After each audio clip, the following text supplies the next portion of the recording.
एष सुरासुरमणुसिन्धवन्दितं घोदघायिकममलं प्रणमामि वर्धमानं तीर्थं धम्मस्य कर्तारं शेषे पुनतीर्थयरे ससौवसिद्धे विशुद्धसद्भावे समनेय नानदंसन चरित तव विरियायारे ते ते सव्वे समगम समगम पत्तेगमेव पत्तेगम वंदामि वर्तन्ते अर्हन्ते मानुषे खेत्ते किच्चार्हन्ताणं सिद्धाणं तहनमो गणहराणम् अच्छावयवगाणं साहूणं चेदि सव्वेसिं तेसिं विशुद्धदंसन नाणपहाण समं समासेज्य उवसंपयामि सम्मम जत्तो निवाण संपत्ती.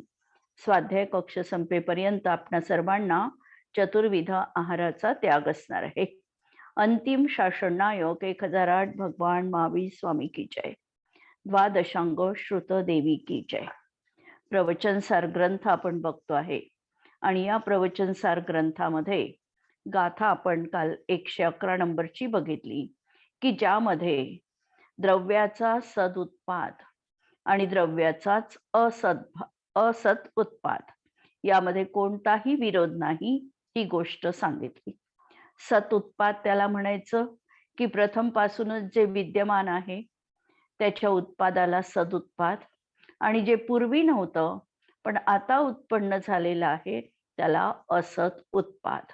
आणि नयविवक्षेनी ही गोष्ट आचार्यांनी स्पष्ट केलेली होती की दोन्हीमध्ये कोणत्याही प्रकारचा विरोध नाही. आणि या दृष्टीतून आचार्यांनी शब्द देखील आपल्याला काही नवीन ठेवलेले होते.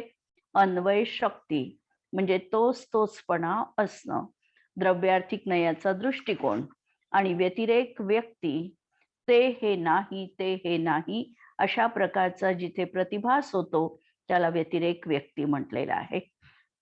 आणि सद्भाव निबद्ध म्हणजेच सद्भावाशी संबंधित आणि असद्भाव निबद्ध म्हणजे असतशी संबंधित. हे शब्द आपण कालच्या गाथेमध्ये नवीन थोडेसे दृष्टिकोनातून आपण बघितलेले आहे. आणि आता आपल्याला पुढे 112 नंबरच्या गाथेवर वळायचंय. जी गोष्ट कालच्या गाथेमध्ये सांगितली तीच एक एक घेऊन आचार्य या ठिकाणी प्रतिपादन करणार आहे.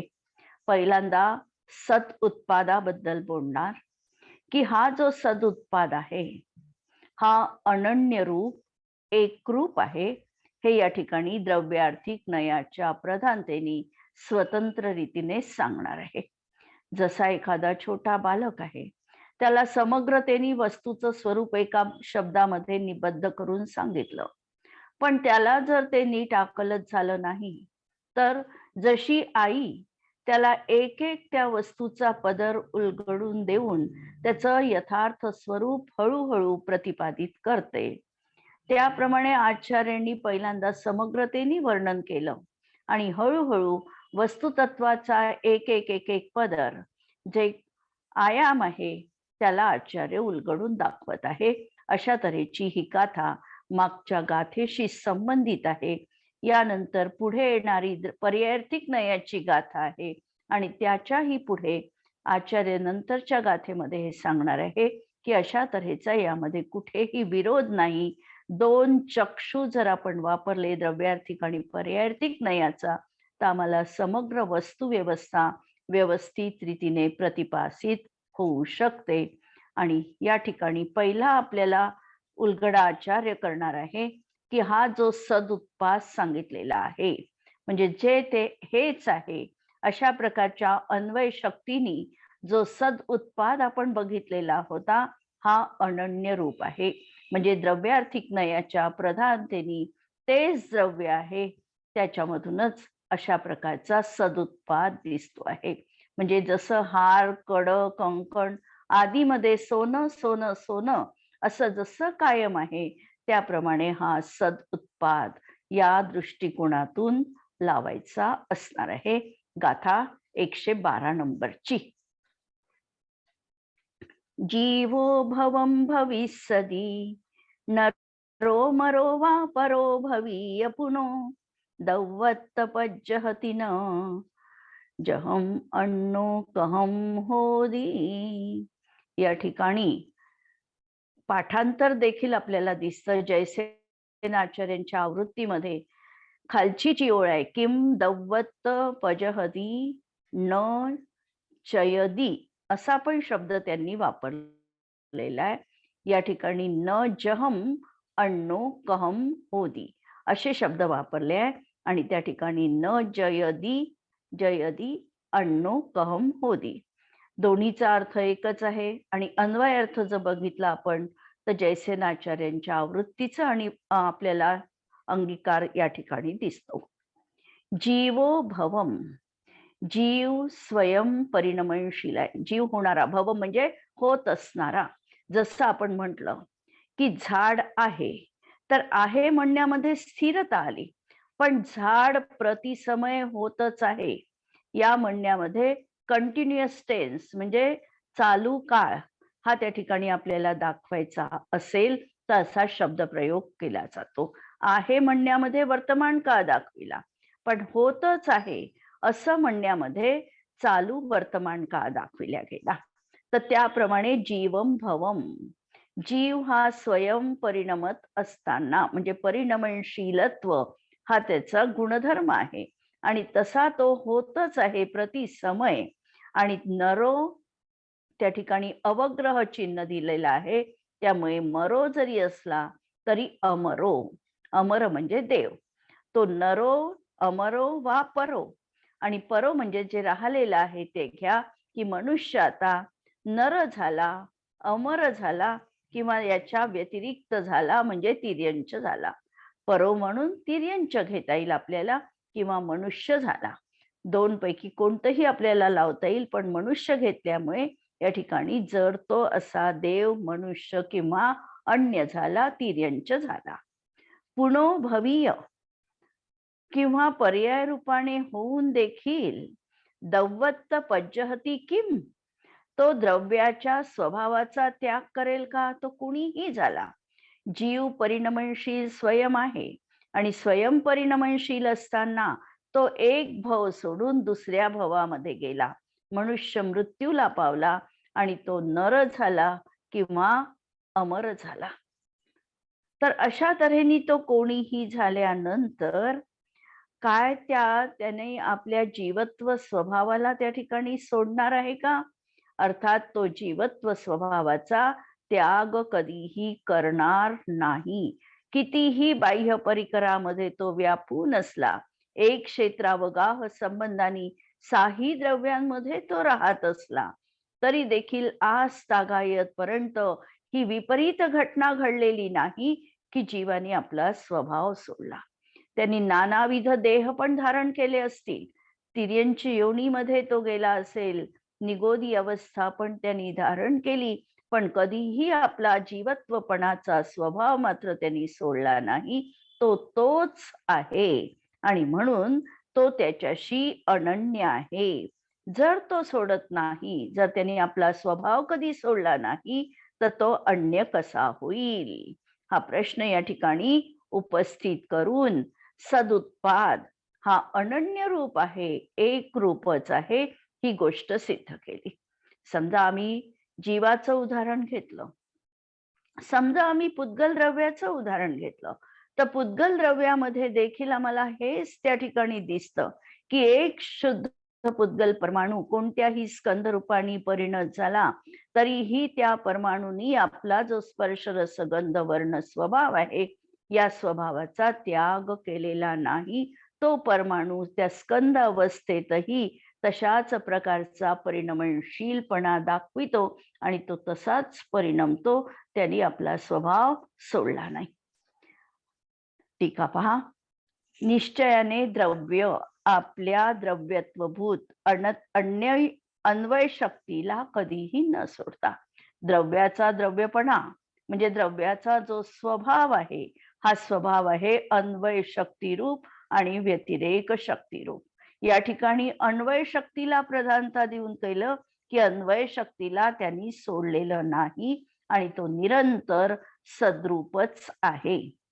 पर्यायभूत व्यतिरेक व्यक्तीमुळे पर्यायी त्याच्या होत आहे, पर्यायभूत व्यतिरेक व्यक्ती त्या ठिकाणी आहे, त्यामुळे तो द्रव्याचा उत्पाद आहे.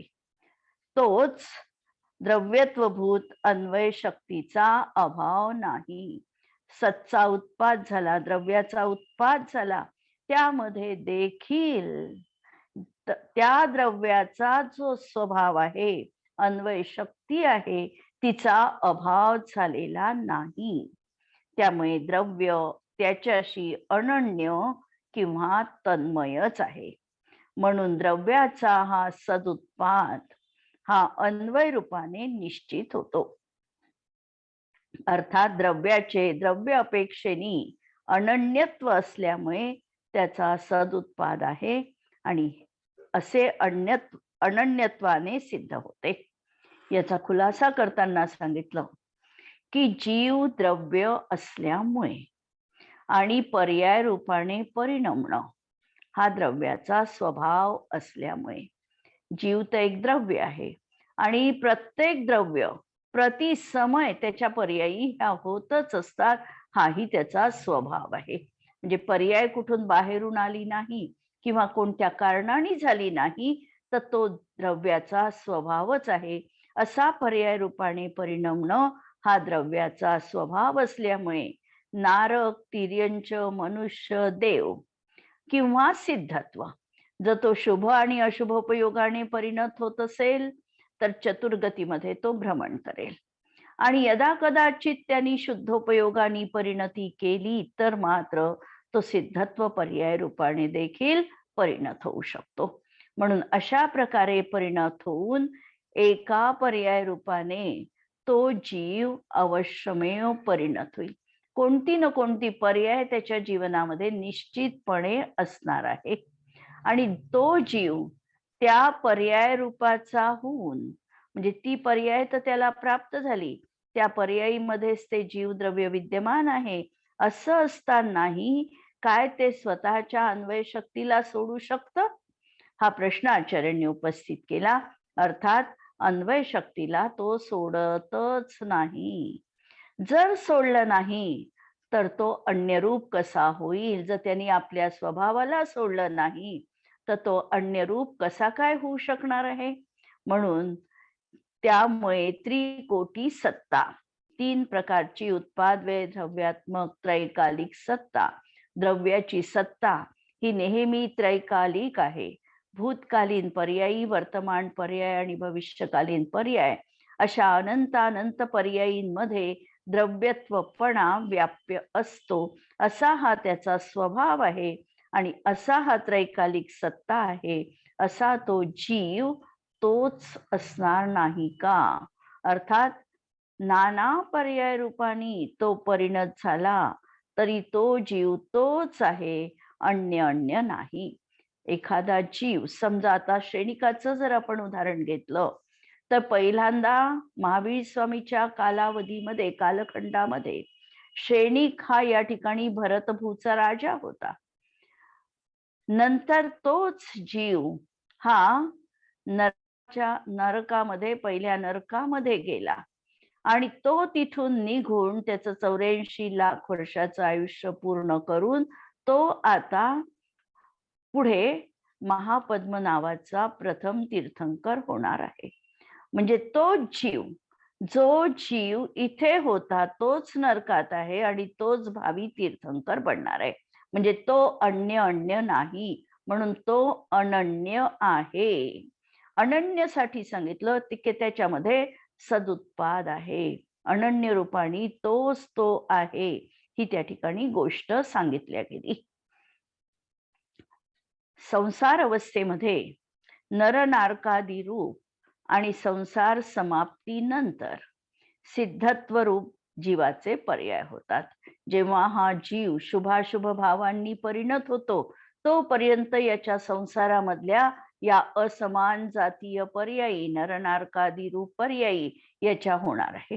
आणि जीव जेव्हा आपल्या स्वभावाचं याला भान झालं, शुद्धोपयोग रूप परिणत झाला, रत्नत्रय धर्माला त्यांनी धारण केलं आणि त्याचा परिपाक त्याच्या जीवनामध्ये सिद्धपदाची प्राप्ती होणार आहे, पण त्याच्या सिद्धत्व रूपाच्या पर्यायी तिथे होत राहणार आहे. आणि तरीही तो अन्य होत नाही. जीव तोच आहे, कारण तोच हा देवाचा जीव आहे, जो पूर्वी मनुष्य होता. त्यापूर्वी अमुक भवामध्ये तो तिर्यंच होता. उदाहरणं आपण अनेक लावू शकतो, कारण प्रथमानुयोग आमचा उदाहरणांनी गचपच त्या ठिकाणी भरलेला आहे.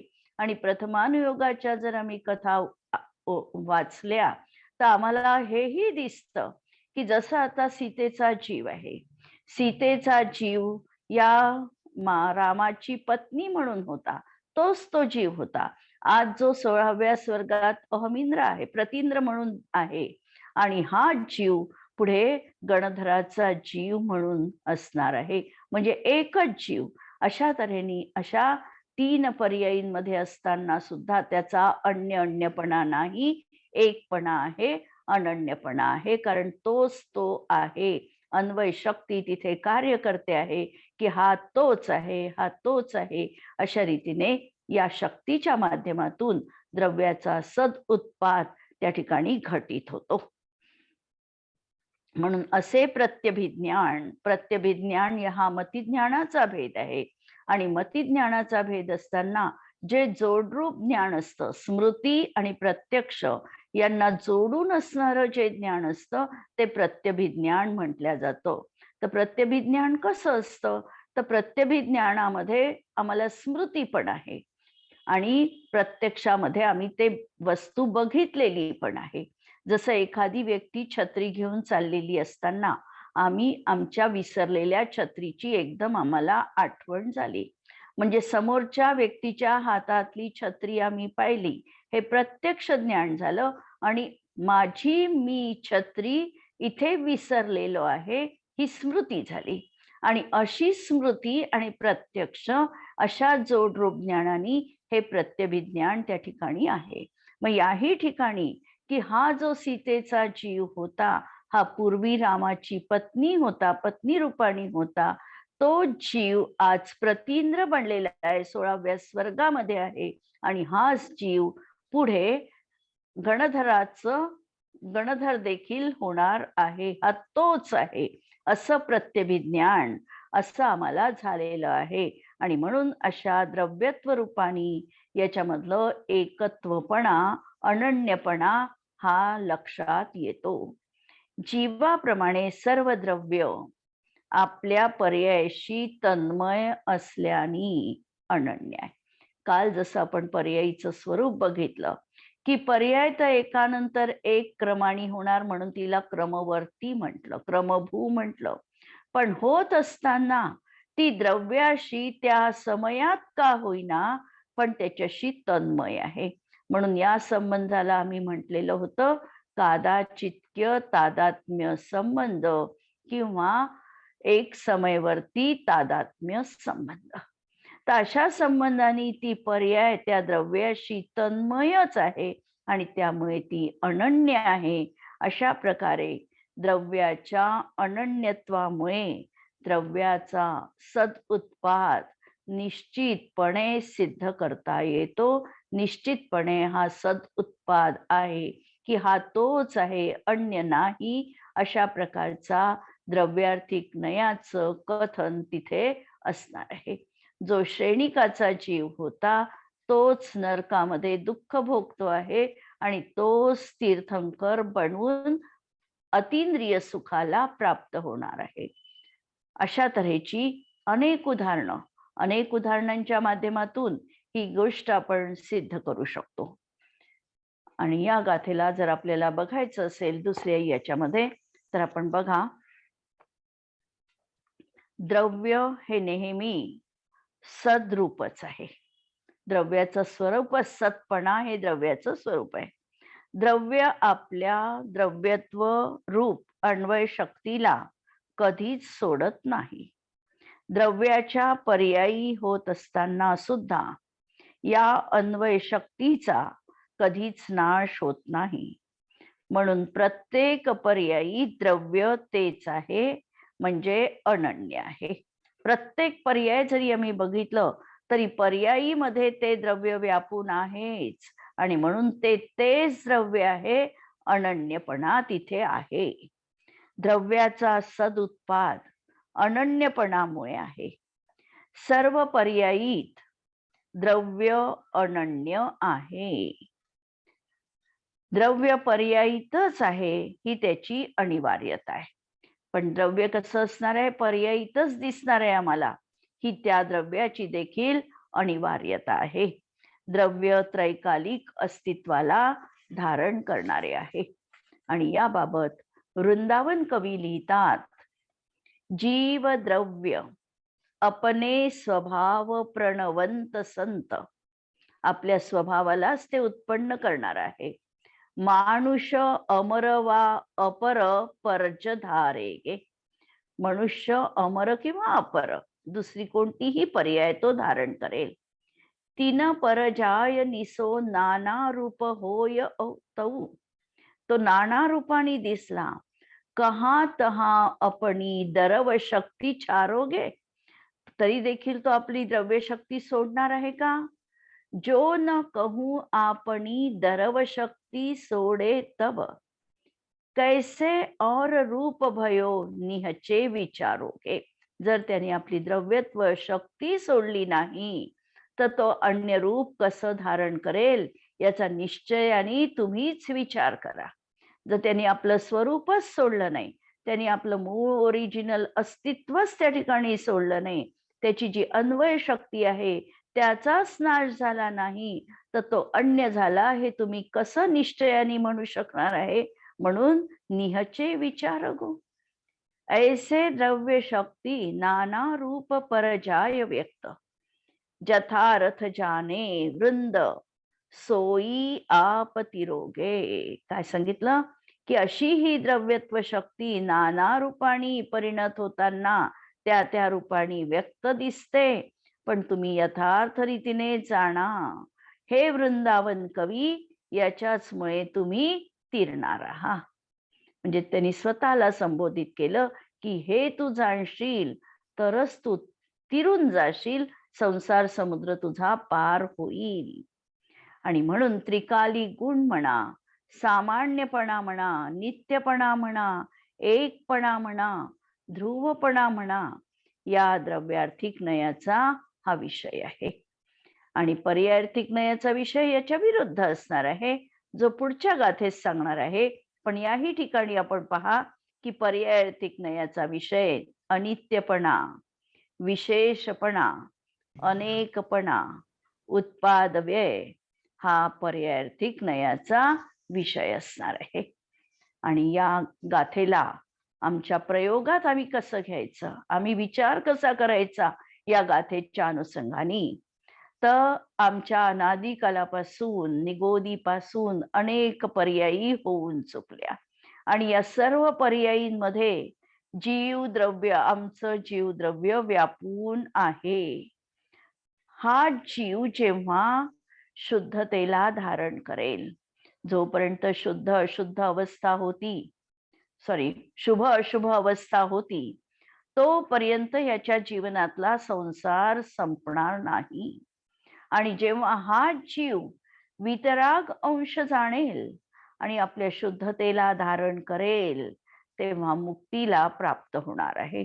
आणि म्हणून या पर्यायींवरचं लक्ष हटवून माझी पर्याय कोणती आहे, या पर्यायीमध्ये मी काय करू शकतो, म्हणजे पर्याय ही कशी आहे, तर ही अनित्य आहे, विशेष रूप आहे.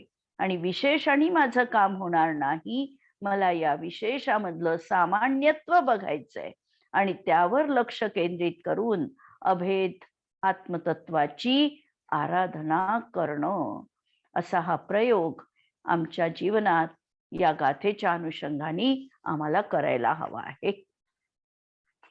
हे पाहिल्यानंतर आता यालाच विरोधात वाटणारी 113 नंबरची गाथा आहे, जी पर्यायार्थिक नयाच्या मुख्यतेने येणार आहे.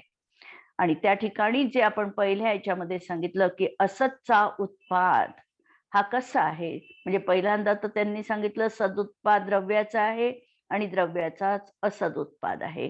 या ठिकाणी या मागच्या गाथेत म्हणजे आत्ता वाचली या गाथेमध्ये सांगितलं की सद उत्पाद हा अनन्य आहे. आता या ठिकाणी सांगतात आहे की असद उत्पाद हा अन्यत्व रूप आहे, म्हणजे एक रूप नाही, याच्यामध्ये भिन्न भिन्नता आहे. कारण या ठिकाणी आम्ही बघतो आहे ते वस्तुतत्व जे परिणमनशील बनून वेगवेगळ्या नाना रूपाने आमच्या समोर आलेलं आहे त्याला आम्ही बघतो आहे. आणि म्हणून त्याच्यामधल्या एकरूपतेला न बघता नानाविध अवस्थांना आम्ही महत्व दिलेलं आहे. आणि त्याच्यामध्ये आम्हाला मुळात द्रव्यच निरनिराळं दिसत आहे. गाथा पहा 113 नंबरची. मनुवो न होदी देवो, देवो वा मानुसो व सिद्धो वा, एवं अहोज्यमानो अनन्य भावं कथं लहदी. मनुवो न होदी देवो, देवो वा मानुसो व सिद्धो वा, एवं अहोज्यमानो अनन्य भावं कथं लहदी. मनो देवो न हवदी. जो मनुष्य आहे हा म्हणजे देव नाही, कारण मनुष्य पर्याय वेगळी आहे आणि देव पर्याय वेगळी आहे. जर दोन अवस्था आम्ही बघितल्या तर दोन अवस्थेमध्ये भिन्नता आहे. ज्याला आम्ही मनुष्य म्हणतो त्याचं औदारिक शरीर आहे, ज्याला देव आम्ही म्हणू त्याचं वैक्रियक शरीर आहे. मनुष्य आम्ही म्हणू त्या ठिकाणी अनेक सुखदुःखांची रेलचेल आहे आणि देव पर्यायीमध्ये लौकिक साधनांची विपुलता आहे. अनेक प्रकारचे भेद त्या ठिकाणी आम्हाला दृग्गोचर होणार आहे. मनुष्य हा कसा आहे तर मर्त्य म्हटलं आणि देव कसे म्हटले तर अमर म्हटलं. अमर आणि मर्त्य दोन्हीही मर्त्यच आहे. देव असेल तरीही ते मर्त्यच आहे, पण तरीही त्यांचं आयुष्य खूप जास्त असल्यामुळे त्यांना अमर म्हटलं. तर अशा तऱ्हेने यांच्यामध्ये आम्हाला नानाविधता दिसणार आहे, फरक दिसणार आहे. म्हणून मनुष्य देव नाही. वा देवो मनुसो वा सिद्धो न हवदी. आणि जर देव किंवा देव मनुष्य किंवा सिद्ध नाही. जर आम्ही म्हटलं की हा मनुष्य हा देव आहे, देव आहे याचा अर्थ तो मनुष्य नक्कीच नाही किंवा तो सिद्ध देखील बनलेला नाही.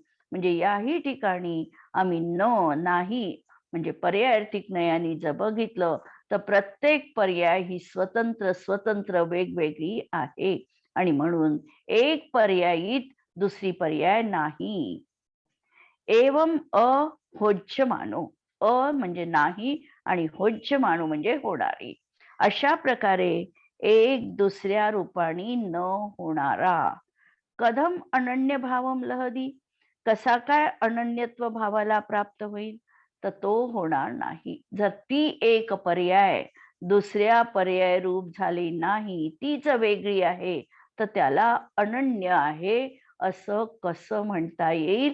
अर्थात त्या ठिकाणी अनन्यत्व म्हणता येणार नाही, तर ती अन्य अन्य आहे असंच आम्हाला कथन करावं लागेल. सोन्याचं जर आपण उदाहरण बघितलं तर सोन्यामध्ये जेव्हा सुवर्ण रूपाने न बघता, सामान्य रूपाने न बघता त्याच्या नानाविध आम्ही दागिने रूपाने ती अवस्था बघितली तर आम्ही हे म्हणणार आहे की मुकुट म्हणजे हार नाही, हार म्हणजे कुंडल नाही.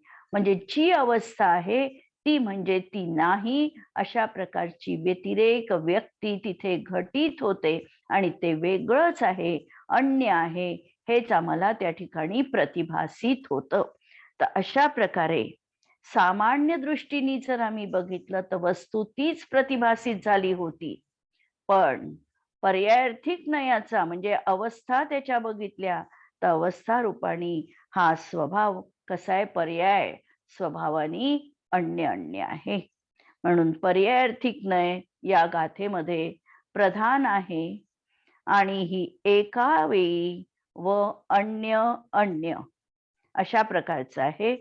आणि द्रव्य स्वतःमध्ये आपल्या पर्यायीच्या समयी त्या पर्याय रूप देखील असणार आहे. द्रव्य स्वतःमध्ये आपल्या पर्यायीच्या समयी, त्या पर्यायीचा जो त्यावेळेला त्याचा होणारा काल आहे, त्यामध्ये ते द्रव्य त्या रूपच असणार आहे. आपल्याला थोडं टीका पाहायची आहे, पण टीका बघत असताना आपण भावार्थच बघणार आहोत. या ठिकाणी हीच गोष्ट या ठिकाणी सांगितलेली आहे भावार्थामध्ये, की कसं की एका द्रव्याचा एका समयात एकच पर्याय आहे. जेव्हा आम्ही पर्याय म्हणतो, तर पर्याय म्हणत असताना पर्याय ही नेहमी एकानंतर एक क्रमाने होते. ज्या वेळेला ज्ञान गुण आहे आणि ज्ञान गुणाच्या आम्ही पर्यायी जर बघितल्या, तर ज्ञान गुणाची आज असणारी मतिज्ञान पर्याय, नंतरच्या समयात असणारी श्रुतज्ञान पर्याय, काही समय राहीलही मतिज्ञान पर्याय, अंतर्मुहूर्त तिचा कालावधी आहे, पण अशा तऱ्हेने तो बदलणार पण आहे. आणि दुसऱ्या नंतरच्या समयात श्रुतज्ञान आहे. जर अवधिज्ञानी देव किंवा नारकी असेल तर अवधिज्ञान आहे. मुनी असतील तर कदाचित मनपर्याय ज्ञानही त्यांच्या जीवनात राहील. तर अशा एका समयात एका द्रव्याची एकच पर्याय असते. समजा आता ज्ञान गुणावर आम्ही लावलं, दर्शन गुणाचं बघितलं तर दर्शन गुणाच्या समजा चक्षु अचक्षु अवधी या क्षयोपक्षमिक पर्यायी आहे, तर आम्हाला एका वेळी एकच दर्शन गुणाची पर्याय असणार आहे. चक्षुदर्शन अचक्षुदर्शन अशा प्रकारच्या पर्यायी त्या ठिकाणी असणार आहे. म्हणून एका द्रव्याचा एका समयात एकच पर्याय असतो. त्यामध्ये भूत आणि आगामी सर्व पर्यायांचा अभाव असतो. आणि जी वर्तमान पर्याय आम्ही लक्षात घेतलेली आहे, ती वर्तमान पर्याय त्याच्यामध्ये भूतकालीन पर्यायी नाहीत आणि भविष्यकालीन पर्यायी पण अविद्यमान आहे. म्हणजे भूतकालीन पर्यायीचा देखील तिथे अभाव आहे आणि भविष्यकालीन पर्यायींचा देखील अभाव आहे, कारण ती एकच आम्ही पर्याय बघतो आहे आणि एका समयात ती एकच पर्याय विद्यमान आहे. म्हणजे जेव्हा सोने एकच सोनं कंकण रूप आहे, तेव्हा ते कुंडल रूप किंवा अन्य पर्याय रूप नाही. जीव मनुष्य असताना तो देव किंवा सिद्ध नाही, म्हणून ते पर्याय अन्य अन्य आहेत. म्हणून त्या पर्यायीचा कर्ता, करण आणि अधिकरण या अपेक्षेने पर्यायापासून अभिन्न असणारा जीवही पर्याय अपेक्षेने अन्य अन्य रूप जाणण्यात येतो. आणि पर्याय जी उत्पन्न झाली ती पर्याय परत पर्यायीतून उत्पन्न झाली नाही. मागच्या पर्यायीतून पुढची पर्याय कधीही उत्पन्न होत नाही, कारण ती विलीन झाली आहे आणि विलीन होणाऱ्या पर्यायीतून नवीन पर्याय उत्पन्न होत नाही. म्हणून पर्यायीचा कर्ता, करण, अधिकरण हा देखील स्वतंत्र रीतीने आम्हाला त्या पर्यायीमध्ये लावावा लागतो. जसं आता समजा मिथ्यात्व पर्याय आहे, मिथ्यात्व पर्यायाचा कर्ता कोण, तर ती पर्याय त्या समयात त्याचा कर्ता आहे, करण आहे आणि आधार द्रव्य आहे. सम्यक्त्व पर्याय झाली तर सम्यक्त्व पर्याय मागच्या अनिवृत्तीकरणाच्या अंतिम समयातून झाली असं कार्यकारणाच्या अपेक्षेने म्हटल्या गेलं तरीही पर्यायातून पर्यायाची उत्पत्ती नाही. सम्यक्त्व पर्याय त्याच्या द्रव्यातून त्याच्या स्वकाली कर्ता रूपाने उत्पन्न झालेला आहे. ही गोष्ट पर्यायीच्या बाबतीत आम्हाला लक्षात ठेवायची आहे, की मागची पर्याय कधीही पुढच्या पर्यायीला जन्म देत नाही. मागची पर्याय विलीन झाली आणि जी नष्ट होणारी आहे ती नवीनला उत्पन्न करू शकत नाही. अशा तऱ्हेने हा जो आहे जीव मनुष्य असताना करण, अधिकरण आदी या भेदे अपेक्षेने त्या पर्यायीपासून अभिन्न असणारा जीवही पर्याय अपेक्षेने अन्य अन्य जाणण्यात येतो. आणि पर्याय अपेक्षेने म्हणून याच्यामध्ये अन्य अन्यपणा आहे. मनुष्य आहे तर मनुष्य म्हणजे देव नाही. ज्ञानगुण आहे तो म्हणजे दर्शन गुण नाही, किंवा ज्ञानगुणाच्याच पर्यायी घेतल्या तर त्या म्हणजे एका समयात एकच अवस्था, दुसऱ्या समयात त्याची दुसरी अवस्था. समजा आम्ही टेबलला जाणतो आहे, तर आमचं मतिज्ञान या समयात टेबल रूप मतिज्ञान म्हटल्या जातं. पुढच्या समयात आमचा उपयोग बदलला आणि परत बारीक थोडं लक्षात घ्यायचं आहे. जेव्हा आमचा उपयोग बदलला तेव्हा आम्हाला एकदम ज्ञानाची प्राप्ती होत नाही. आमचा परत मध्यंतरी दर्शनोपयोग असतो आणि दर्शनोपयोगानंतर परत आम्हाला दुसऱ्या वस्तूचं ज्ञान झालं, मतिज्ञान झालं. तर अशा प्रकारे हा त्या ठिकाणी अन्य अन्यपणा हा आम्हाला वस्तूमध्ये, त्या पर्यायीमध्ये आम्हाला दिसणार आहे. म्हणून याप्रमाणे सर्व द्रव्यांना पर्याय अपेक्षेनी अन्यत्व आहे.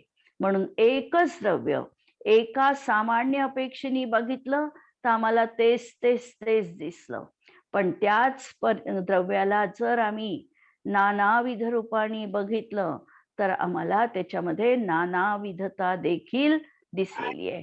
नाना जीवा नाना परिणामा असं नियमसार मध्ये आचार्य कुंद कुंद भगवानांनी म्हटलंय की नाना जीव आहे तर नाना परिणाम पण आहे, किंवा एका जीवाचे नाना समयात नाना परिणाम पण आहे. कशाच्या आधारावर ते म्हणू शकले? या पर्यायींच्या आधारावर ते म्हणू शकले. आणि म्हणून पर्यायींकडे जर आम्ही बघितलं नुसतं तर आम्हाला अशी नानाविधता अन्यपणा दिसला आणि म्हणून द्रव्याचा असद उत्पाद या ठिकाणी सिद्ध केला गेला. या गाथेला आम्हाला बघायचं आहे की 113 नंबरची गाथा ही, आणि या गाथेमध्ये आचार्यांना काय सांगायचं आहे तर असद उत्पाद हा अन्य रूप आहे हे सिद्ध करायचंय. पर्याय क्रमवर्ती असल्यामुळे एकानंतर एक अशीच होणार आहे. ती पर्याय त्याच्या परिणमन काळातच होणार आहे, आधी किंवा नंतर नाही. म्हणजे ही गोष्ट की एकानंतर एक होणार आहे. आणि जसं हाराचं उदाहरण आपण मागे बघितलं होतं, हारामध्ये मोती क्रमाने येणार आहे, त्याप्रमाणे ह्या पर्यायी देखील एकानंतर एक या क्रमाने येणार आहे. म्हणून पर्याय जी असणार आहे त्याच्या त्या परिणमन कालातच होणार आहे, ती आधी किंवा नंतर येणार नाही. म्हणून द्रव्याचा तो उत्पाद जो आहे हा पर्याय दृष्टीने असत उत्पाद आहे. एकाच द्रव्यात होणाऱ्या पर्यायी देखील अन्य आहे. पर्याय दृष्टीने अन्य पर्यायीचा उत्पाद हा अपृथकभूत द्रव्याचाच